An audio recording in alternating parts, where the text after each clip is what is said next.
అందరికీ నమస్కారము. ఈరోజు మనం పావ్ బాజీ కర్రీ ఎలా తయారు చేసుకోవాలో తెలుసుకుందాము. మనం చాట్ బండా నుంచి తెచ్చిన పావ్ బాజీ కర్రీ సేమ్ అదే టేస్ట్తో మనం ఇంట్లో కూడా తయారు చేసుకోవచ్చు. అయితే ఇప్పుడు దానికి ఏమేమి కావాలి, ఎలా తయారు చేసుకోవాలనేది ఈరోజు మనం తెలుసుకుందాము.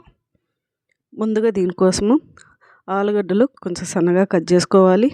అలాగే బఠానీ, అలాగే క్యారెట్, క్యాప్సికమ్, టమాటా, ఆనియన్స్, అలాగే పావ్ బాజీ మసాలా. ఈ వెజిటేబుల్స్ అన్నీ ముందుగానే కట్ చేసుకొని పెట్టుకుందాము. ఇప్పుడు పొయ్యి మీద కుక్కర్ పెట్టేసి దానిలో 2-3 టేబుల్ స్పూన్లు ఆయిల్ వేసుకుందాము. ఆయిల్ హీట్ ఎక్కిన తర్వాత మనం ముందుగా కట్ చేసి పెట్టుకున్న వెజిటేబుల్స్ని ఒక్కొక్కటిగా యాడ్ చేసుకుందాము. అలాగే క్యారెట్, క్యాప్సికమ్, ఆలు ముక్కలు, ఇంకా దీనిలోకి టమాటాలు,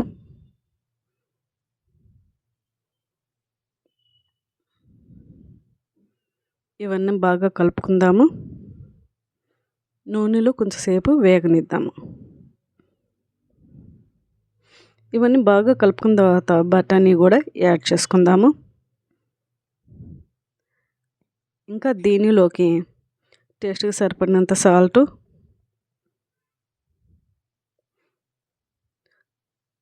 కొంచెం పసుపు,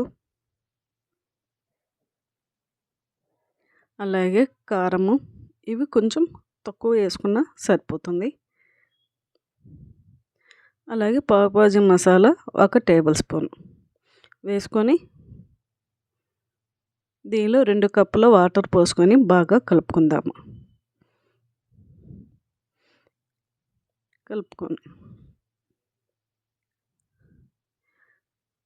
వెజిటేబుల్స్ ఉడకడానికి 2 కప్పుల వాటర్ పోసుకోవాలి.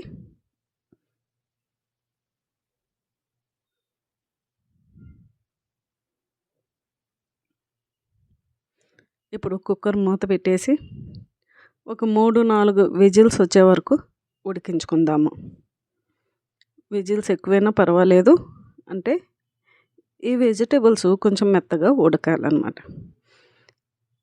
ఇప్పుడు కర్రీ మొత్తం రెడీ అయిన తర్వాత మనం స్పూన్తో ఈ విధంగా మెదుపుకుందాము. ఇప్పుడు ఒక బాండీ పెట్టుకొని దానిలోకి 2 టేబుల్ స్పూన్లు నెయ్యి వేసుకున్నాను. నెయ్యి వేడెక్కిన తర్వాత సన్నగా తరిగిన ఉల్లిపాయ ముక్కలు వేసుకున్నాను. ఇవి కొంచెం బాగా వేయించుకుందాము. దీనిలోకి 1 టేబుల్ స్పూను అల్లం వెల్లుల్లి పేస్ట్ కూడా వేశాను. ఇవి పచ్చివాసన పోయే వరకు వేయించుకుందాము.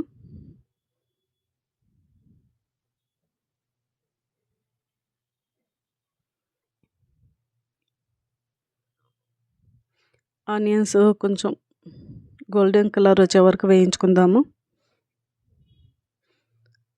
ఇవి వేగిన తర్వాత దీనిలో కొంచెం pav bhaji masala, red chilli powder, కొంచెం సాల్ట్, ఇవన్నీ కొంచెం తక్కువ వేసుకుందాము. ఎందుకంటే వెజిటేబుల్స్ ముక్కల్లో కూడా మనం ముందుగానే వేసుకున్నాం కాబట్టి కొంచెం తక్కువ వేసుకున్నా సరిపోతుంది. ఇవి బాగా కొంచెంసేపు ఉడకనిద్దాము. ఇవి ఆల్రెడీ ఉడికించినవి కాబట్టి ఒక 2 మినిట్స్ వరకు ఉంచేసి దాన్ని బాగా ఇలాగా గరిటెతో కానీ వేరే దాంతో కానీ ఈ విధంగా మెదుపుకుందాము. చూడండి, ఈ విధంగా మెదపడం వల్ల కర్రీ అనేది కొంచెం గట్టిపడింది. చివరిగా దీనిలోకి కొత్తిమీర తురుము కూడా వేసుకుందాము. అంతేనండి, పావ్ బాజీ కర్రీ రెడీ అయిపోయింది. ఇప్పుడు అట్ల పెన్నం పెట్టుకొని దాని మీద కొంచెం బటర్ వేసుకుందాము. బటర్ మెల్ట్ అయిపోయిన తర్వాత మనం పావ్ బాజీ బన్నులను పెట్టుకొని 2 వైపులా కొంచెం రెడ్డిష్గా ఫ్రై చేసుకుందాము. మీ బటర్తో కానీ నెయ్యితో కానీ దేనితోనైనా వీటిని 2 వైపులా కాల్చుకోవచ్చు. ఈ విధంగా 2 వైపులా ఫ్రై అయిన పావ్ బాజీ బన్నులను ఓ ప్లేట్లోకి సర్వ్ చేసుకుందాము.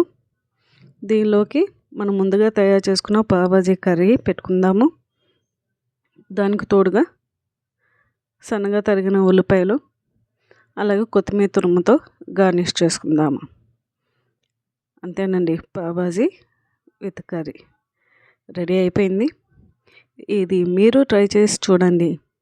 సేమ్ మన చాటు బండాల లాగా చాలా టేస్ట్గా కూడా వస్తుంది. సేమ్ అదే ఫ్లేవర్తో కూడా వస్తుంది.